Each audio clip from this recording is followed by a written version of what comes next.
Well, hello, Pensacola, and welcome to another edition of Pensacola Wants to Know, folks. I got a great show for you today, and a young man that we've been trying to talk to for a long time, and we just able to get him. A busy young man, Mr. Alfi Smith. Hello, Alfi. How you doing this morning?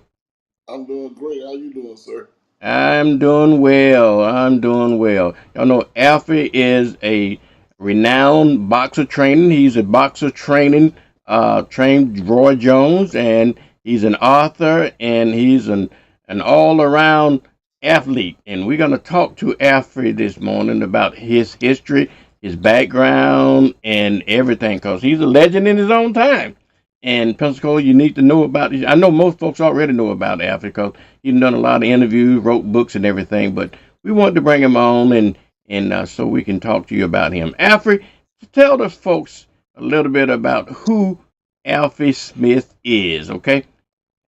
And I lost Alfie again. There he is. There you go, Alfie. Go ahead and tell us a little bit about who Alfie Smith is, okay? Well, Alfred Smith is born and raised Pensacola, Florida. Pensacola in the house. Raised by my mother, Elizabeth William. She was out of Bell's Head. Uh, Father died at the age of 5, so and I was the only child for 17 years, but she did a great job. I mean, I learned a lot from my mom.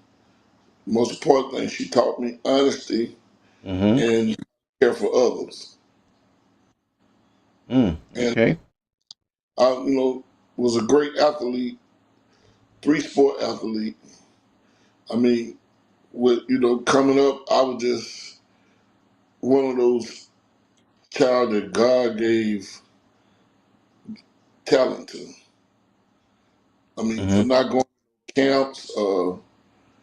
I mean, my uncles played a little ball for Brownville, but I didn't really see none of them play baseball or football, and I just was great at sports.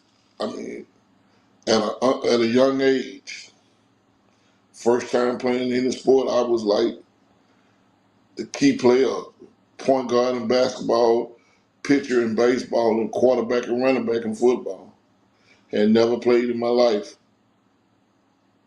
What do you attribute that to, Alfie? What that athleticism? What you attributed that to? Man, God and I've been here before.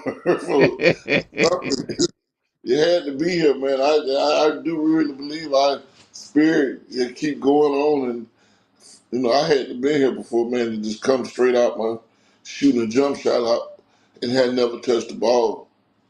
Um, my uncles played a little bit, and I had other relatives that I didn't know of in Boston that were real good at sports. So I Mm-hmm. kind of ran them on my dad's side and my mom's side a little bit. Okay. And so that was just was kind of like a child prodigy, huh? Yes, sir. Okay. Well, tell us the story about your career. What happened? Well, I after high school, I that's why I encourage kids now to take the college prep classes. Go use the guiding counselor. If you got a guiding counselor, use them. Find out what this school take. Find out what that school take, and shoot forward to going to that school that you want to go to. Like like I did say, I got a phone call from Steve William at Florida State, and I didn't follow up. I should have followed up on myself, but not having that father figure in the house. My mom, she did a great job, but she just went up on sports with the college thing like that. Mm-hmm. So that's why I try to help kids nowadays. If you get a letter, you got a college got interested in you, man. Let's follow up on it. Follow up on that. And I went to Concordia in Selma, and awesome. I played 6 games the first half of the season, and most of the other teams play like 12 and 13 games, and I still was leading and scored in 6 games. And Mm-hmm. then I kind of the players kind of got mad at me, kind of jealous of me. Like same thing happened in middle school in Pensacola. I just fell off my classes, and transferred to Patrick Henry, to where I got built a relationship with Coach Terry Sellers. Me and him talk to this day. Matter of fact, I called him yesterday, and we just bonded. I mean, like family. And from there, I went to Faulkner University. You went to Patrick Henry from Monroeville? Yes, sir. What year?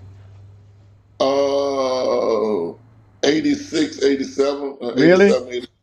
Yes, I, sir. I went to Patrick Henry from 1969 to 71.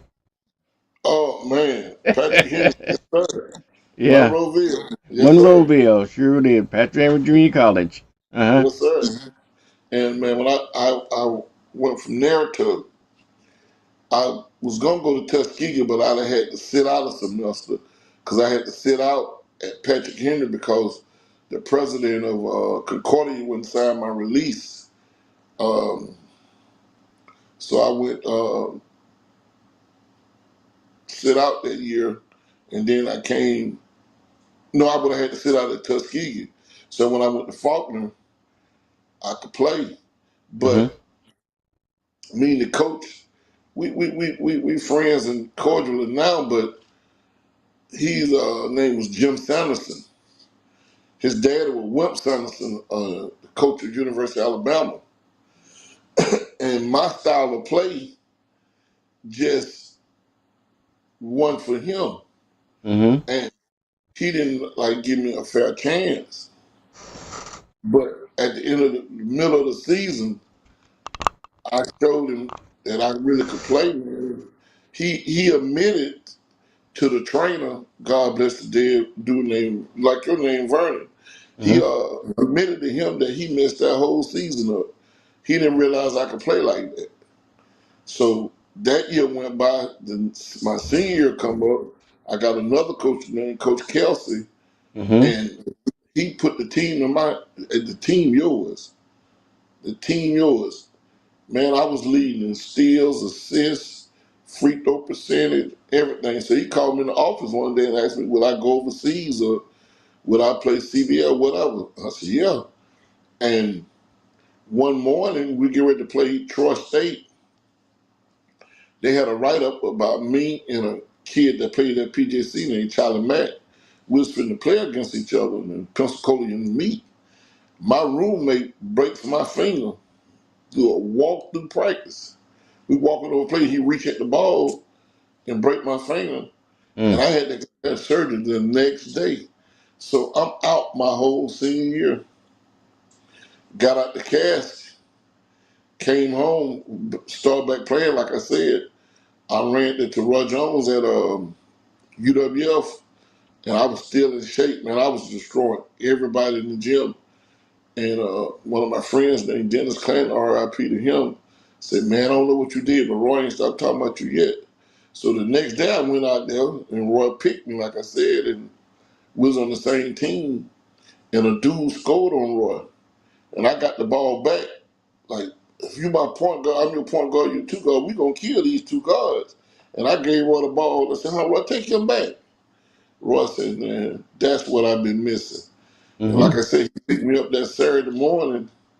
We went to NAS, and man, we've been hanging together ever since that day. So that's your introduction to Roy Jones, huh? Yes, sir. Alrighty then. Did you play high school ball, Alfie? Yes, sir. Pine Forest. You played the Pine Forest, huh? Okay. Yes, sir.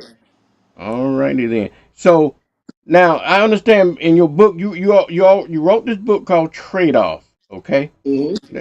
So in your book Trade Off, I know you talked about you got injured in college, and that kind of dwarfed your future in the basketball. How did that injury? What happened in that injury? What happened there?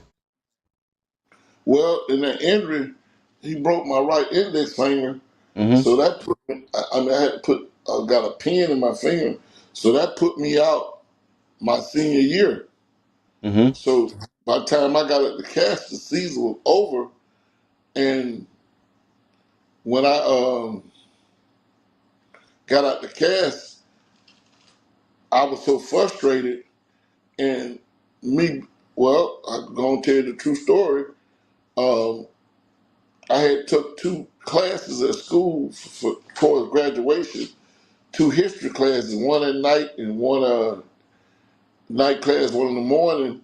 And so I met this white kid named Jason.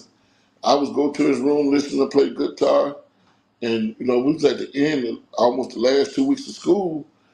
And so he said, "Man, me being stupid," he said, "Man, I tried to go get me. We having in the school party. I tried to go get some marijuana in Tulane Court and got robbed." Mm. So I had been, me and my partner Sherman had been going to Alabama State playing basketball with them. So I said, "Man," I asked somebody, and he gave me two $20 bills. They were marked money, knowing out of time. He set me up for no reason. Set me up. They came and got me at a friend's house that morning, and I went in the interrogation room. Like I said in the book, I told her undercover, "If you're going to do this kind of business, you better be able to look somebody in the eyes or you're going to get hurt." He wrote that to the judge that I was helpful, and he trying to mess my life up, but I'm giving him advice, Mm-hmm. and he trying to mess my life up. My mom said, "Well, that's the kind of person I am. Hey, you're going to get hurt trying to do this, but y'all got the wrong person." Right. Mm-hmm. Eventually, the judge, the first judge I had, he gave me 5 years split three on a marijuana charge, one selling marijuana, doing it for a party, and I go to this place called Bryson Drug School. These people looked at my files, called me in the office and said, "Man, you had a messed up public defender and a messed up judge." So I passed the class, go back to court to Montgomery. The judge that sentenced me, they took him down. He was giving people, we were giving black boys too much time. I got a new judge named Judge Reese. When I came in that courtroom, that man pulled my file out, read my recommendation letter. I had a letter from my granddaddy, Ulysses Williams, who was a 33rd in the Mason, Mr. Cleveland Clanton, who was big police officer, Houston Harris, big police officer, and a handwritten letter from the best boxer of the Olympic Games in '88, Roy Jones. That man took his glasses off and said, "I'm going to address the court. Here's a case where kids shouldn't have never spent one day in jail. It'd hurt him more than help." So he turned to me and said, "Mr. Smith, I'm going to let you go, but I got to put you on probation." He was talking to me like I'm talking to your son Thump, like one of the homeboys. We talking like that in the courtroom. I said, "I understand." He said, "But I want you to go back to school and finish up." Then he said, "Okay, Mr. Smith, I don't want to see you no more, sir." I said, "Mr. Reese, thank you.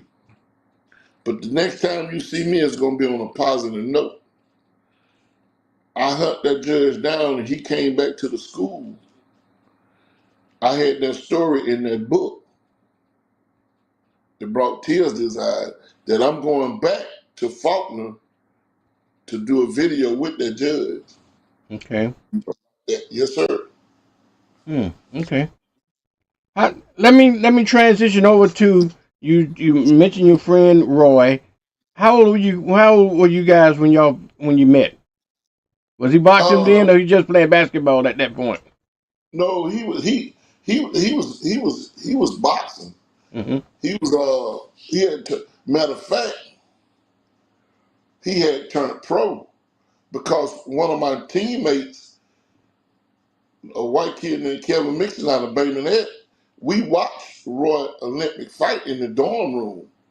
And when Roy said he would never box again, That kid had tears in his eyes. And I was telling this same kid, I said, man, I know Roy. Man, you don't know no Roy Jones. I said, man, I know Roy.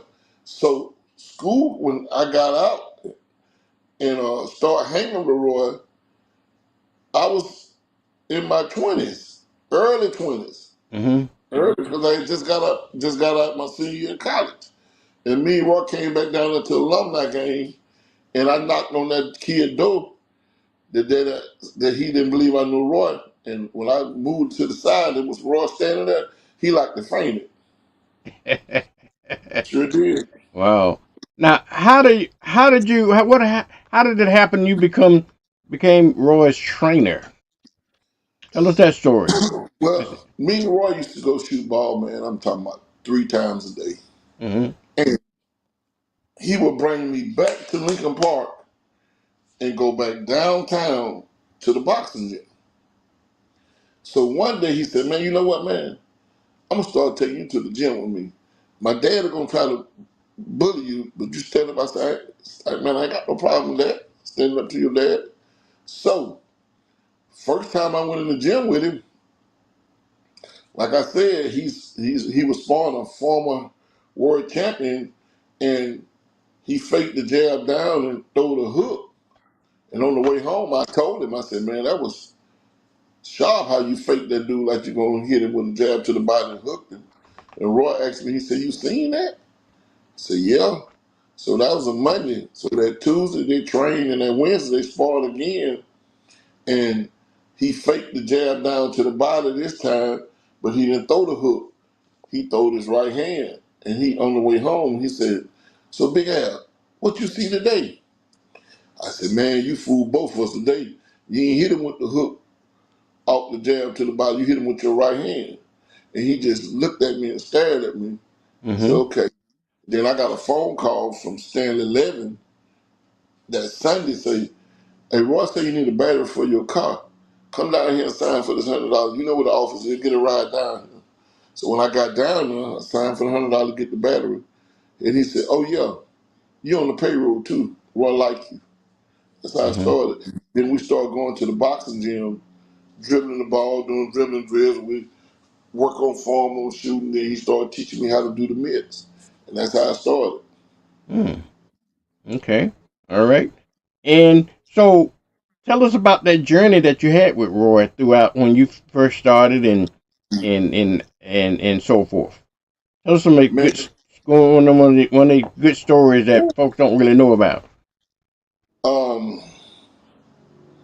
man, me and Roy went all over the world, man. I mean, destroyed everybody. He's destroying everybody in the boxing gym.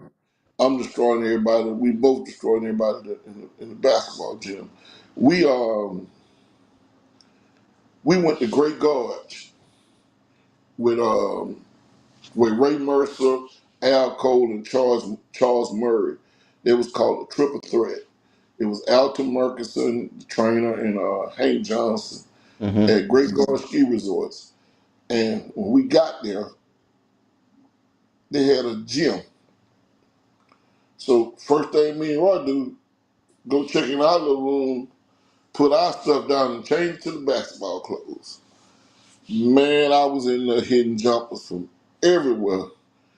The older white dudes, the dudes in that gym woke Hank Johnson and Alton Murkison up that next morning about 6. Man, who is that dude Roy Jones Jr. got with him? They wanted to know, right? And that was a story. And then another story where me and Roy used to run at night. And in Great Gorge, it's a ski resort. They Right. got woods and everything. So me and Roy, the first night, he left me, but I still could see him in front of me with his white sweatsuit on. But it's a good little distance out there in that golf course in the woods. So when we go to the room where they cook for the fighters and everybody where Merck them cook, Ray Mercer say, Roy, man, y'all running at night. Man, y'all got them bears. They got bears out here, and it's the Indian up in the mountain. He'll catch you and beat you up and send you back down there. So the next night, when Raw opened that front door from running, I right beside. We're gonna be caught alone, huh? No sir. I remember, So you won't be I boxing remember at no. 8 Hey, you won't o'clock. be boxing no bear, did you? No sir. And another story, man. And me and Roy went to UNLV. We was in Vegas about 2 3 weeks by ourselves. We was going to UNLV, actually playing with the team with unofficial practice. Hmm. And Dick Vitale had just left out the gym one day, and Roy got back in the rental car. He caught that car up, shook his head, looked over at me, and said, "Man, you just killed UNLV whole team." We was getting in like that for real, for real. Yes, sir. And another story being was that them sparring partners, I used to be with them most of the time. They be like, "Hey man, you a tear running down my body today." Oh man, it used to be fun. What? All right. Now, what? Alfie, I lost you again. If you can hear me, what inspired you to write your book, Trade Off? Well, it was going we was going to be a documentary. I had some people that were interested in doing a documentary on Roy and his stuff, and they had me in it. And the dude Dan from Indigo, I used to talk on his brother radio show on Saturday morning, and God bless the day to him. And we was talking about the book, and he said, "Hey man, you need to tell the world about you and Roy, how basketball and boxing." And I told Roy, I said, "Man, Indigo gonna give me a contract to do this book called Trade Off with me and you on the cover." He said, "You got me. Go ahead, big." And we took the picture out of his house. But I got his blessing. But when you got a public figure, you don't need it. I could have put Michael Jordan on the cover with me, but Hmm. I did it the right way. I went to Roy and said, "Look, I'm finna do this book called Trade Off on me and you." And he gave me his blessing, and we took the picture, and we gone from there. Okay. And so, what was your intent on writing the book? Trying to inspire young guys. What was your motivation there? Yeah, the book, the book is for young people, old people, because it tells. I mean, targeting young people that man that you can the gift you think you may be going, it may be another gift, and teaching you how to be honest and giving. Like I used to give lunches, and I could have got fired. I Hmm. worked at the school system, and I seen people. I see these kids just throw these lunches away. I would bag them, put them lunches in them cars, and go to different jobs or see homeless people. And there's Hmm. one white dude by the gym named Pinhead Norris. When they went in his apartment and found him, man, he had over 100 of them lunch trays in there that I had gave him. Mm. Yeah, I mean, it's by giving and helping each other out, and don't be jealous of each other. Yeah. Now I'm sure that that's one of the things that you probably learned from your parents and your grandparents to be that way, to care about other folks and so forth. Now I know that you a coach in your own right and everything, and so that tells me, Alfie, that you obviously you care about young folks, you care about kids, you try to get them to motivate them to try to lead them in the right direction and everything. Is that part of your strategy here and your Yes, legacy? sir. Yes, sir. To stop these kids from killing each other. It's more than life than Pensacola. You 16, 17, and 22 and killing yourself, you never really got a chance to see the world. Right. The world, go see different cultures. That what Mm. hurt me the most, man. Like, man, I done buried so many students, and my point guard, Quintarius Knight, man, it hurt me to my heart. Him and his brother got killed at Wedgewood Community Center. They dad died that Saturday, and they two get killed the next day. Yeah. Wow. Sad. we got to do something to stop the kids killing each other. Right. That is so true. Now, when you decided to author your book and name it Trade Off, what was the story behind that? Why Trade Off? Because I helped Roy become a much better basketball player, and he helped me become a Hall of Fame boxing trainer. Mm-hmm. That's a trade off right there. Okay. Now, Roy also is a hell of a basketball player as well. Do you think he could have did as well on the basketball court he did in the ring?